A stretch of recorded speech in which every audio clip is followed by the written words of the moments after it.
আসসালামু আলাইকুম বন্ধুরা, আজ বানাবো ভাপা পোলাও ঘরোয়া চালে।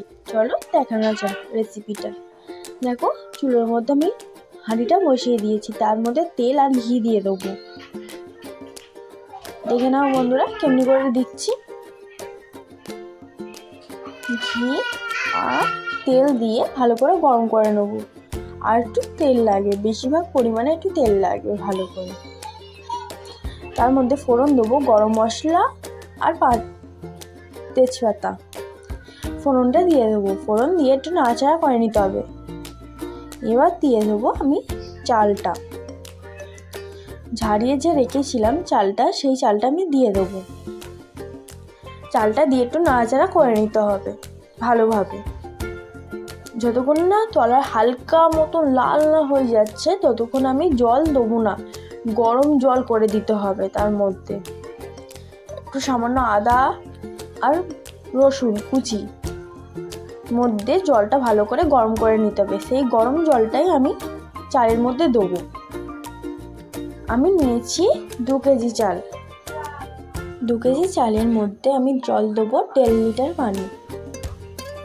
দেখো কত ধরে যাচ্ছে।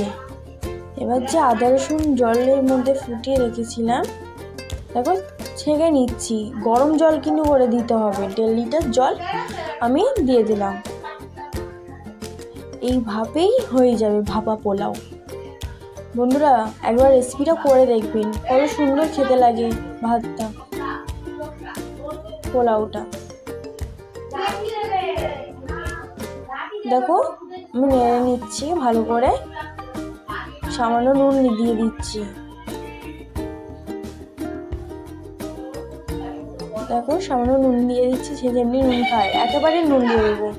বেশি হালকা নুন দিলে কোনো ব্যাপার না, পরে নুন দিয়ে খেতে পারবেন। দেখো ভালো করে নেড়ে নেবো। এর মধ্যে আর জল টল কিছুই দেবো না, এই জলেই হয়ে যাবে 1.5 লিটার জলের মধ্যে। ভালো করে নেড়ে নিতে হবে যেন না নিচে ধরে যায়।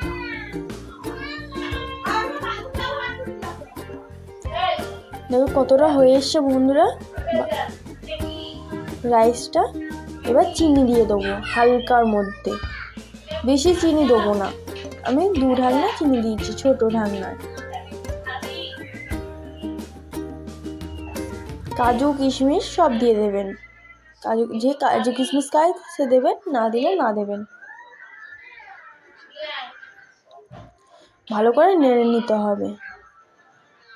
দেখো হালকা আমার ভাতটা হয়ে এসছে। এবার দুধ নিয়েছি, কেওড়া জল। এবার দেবো গোলাপ জল। গোলাপ জলের মধ্যে আমি মিঠা আতরটা দিয়ে দিলাম। এবার দিয়ে দেবো জাবরং, যেমনি লাইট কালার খান না ডিপ কালার খান সেমনি। আমার তো লাইট কালারই ভালো লাগে, তোমরা লাইট কালারও দিতে পারবে বন্ধুরা। লাইট কালার দিলে সৌন্দর্য লাগে একটা।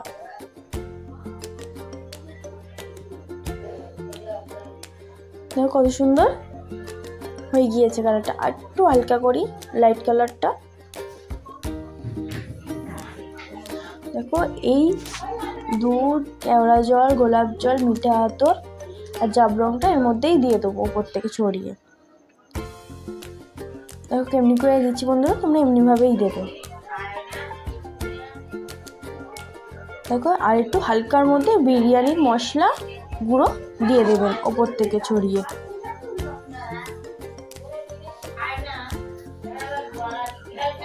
দেখো হয়ে এসেছে। আর একটু ভালো করে নেড়ে চেড়ে নিতে হবে, না যেন নিচে ধরে যায়। ভালো করে নেড়ে চেড়ে নিতে হবে। দেখো কত সুন্দর ঝরঝরে হয়ে গিয়েছে রাইসটা। পোলাও যদি বন্ধুরা ঘরোয়া পদ্ধতি এমনি করে করবেন, খুব সুন্দর লাগে। দেখো এবার লাস্টে আমি ঘি দিয়ে দিলাম। এবার আমরা পোলাও দিয়ে মাংস খাবো। বন্ধুরা কমেন্ট করতে ভুলবেন না, ট্রাই করো বন্ধুরা। যদি ভালো লেগে থাকে আমার ভিডিওটা, প্লিজ লাইক কমেন্ট সাবস্ক্রাইব করে দেবেন। দেখো কত সুন্দর হয়ে গেছে।